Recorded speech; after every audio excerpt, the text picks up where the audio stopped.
কৃষক যে ধান উৎপাদন করে সেই কৃষক ধানের ন্যায্য মূল্য পায় না।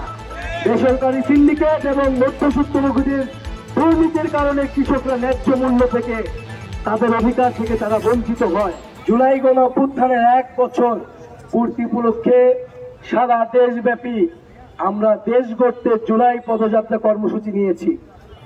সেই দেশ গড়তে জুলাই পদযাত্রা কর্মসূচির অংশ হিসেবে আজকে আমরা দিনাজপুর সদরে আপনাদের কাছে এসেছি। আপনারা যারা আজকে উপস্থিত হয়েছেন তাদেরকে আন্তরিকভাবে ধন্যবাদ এবং কৃতজ্ঞতা জানাচ্ছি। প্রিয় দিনাজপুরবাসী, আমরা জানি জুলাই গণঅভ্যুত্থানের 1 বছর হতে যাচ্ছে। এই 1 বছরে আমাদের স্বপ্ন ছিল অনেক, আশা ছিল অনেক। আমরা ভেবেছিলাম দেশ পরিবর্তিত হবে, যে বৈষম্যহীন গণতান্ত্রিক বাংলাদেশের স্বপ্ন নিয়ে মানুষ রাজপথে নেমেছিল, দিনাজপুরের সন্তানেরা গুলি বুকে নিয়েছিল, সেই স্বপ্ন পূরণ হবে। কিন্তু দুঃখের বিষয়, সেই স্বপ্ন সম্পূর্ণভাবে পূরণ হয় নাই। 2024 সালের গণঅভ্যুত্থানের মধ্যে দিয়ে একটা ফ্যাসিস্ট স্বৈরাচারী সরকারের পতন ঘটেছে, কিন্তু একটা নতুন বাংলাদেশকে বিনির্মাণ করা এখনো সম্ভব হয়নি।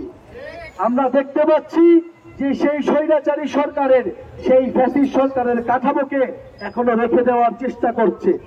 সেই আগের সিন্ডিকেট, সেই আগের দুর্নীতিবাজ, সেই আগের লুটেরাদের সেভ করার চেষ্টা করা হচ্ছে।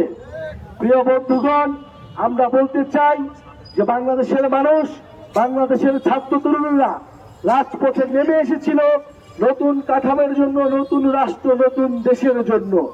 সেই একটা দলের পরিবর্তে কেবল আরেকটা দল বসানোর জন্য নয়।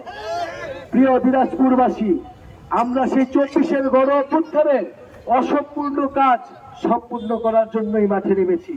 সেই ফ্যাসিবাদী কাঠামোর বিলোপ করে নতুন রাষ্ট্র কাঠামো, গণতন্ত্র এবং বৈষম্যহীন বাংলাদেশ নিশ্চিত করতে আমাদের এই যাত্রা।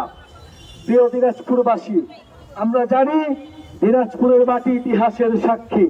সেই ব্রিটিশ আমলের নীল বিদ্রোহ থেকে 2024-এর গণঅভ্যুত্থান আমরা দেখেছি বারবারই দিনাজপুরের মানুষ প্রতিরোধ করে তুলেছিল। দিনাজপুরের কৃষকেরা সেই নীল বিদ্রোহে ব্রিটিশদের বিরুদ্ধে, জমিদারদের বিরুদ্ধে জ্বলেছিল দ্রোহের আগুন। এই দিনাজপুরের মাটি থেকেই স্বাধীনতা যুদ্ধের সময় পাকিস্তান হানাদার বাহিনীর বিরুদ্ধে লড়াই হয়েছিল। প্রিয় দিনাজপুরবাসী, আমরা আজকের এই অনুষ্ঠানে সেই দিনাজপুরের সংগ্রামী মানুষদেরকে স্মরণ করছি। দিনাজপুর আমরা জানি খাদ্যশস্যের জন্য দিনাজপুর অন্যতম গুরুত্বপূর্ণ। বাংলাদেশে এই উত্তরবঙ্গের অর্থনৈতিক এবং সাংস্কৃতিক রাজধানীকে বলা হয় এই দিনাজপুরকে। কিন্তু আমরা দেখি যে কৃষক যে ধান উৎপাদন করে সেই কৃষক ধানের ন্যায্য মূল্য পায় না। বেসরকারি সিন্ডিকেট এবং মধ্যস্বত্বভোগীদের দুর্নীতির কারণে কৃষকরা ন্যায্য মূল্য থেকে, তাদের অধিকার থেকে তারা বঞ্চিত হয়। যেই দিনাজপুর সারা দেশের মানুষকে খাওয়াতে সক্ষমতা রাখে, সেই দিনাজপুরের কৃষকেরা তাদের নিজেদের চাওয়ালকে খাওয়াতে পারে না।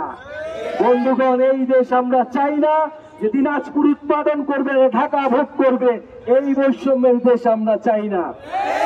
আমরা চাই যেখানে উৎপাদন হবে সেখানে সুষম বন্টন হতে হবে। অর্থনৈতিক এবং আঞ্চলিক বৈষম্য আমরা বাংলাদেশ থেকে চিরতরে বিতাড়িত করতে চাই।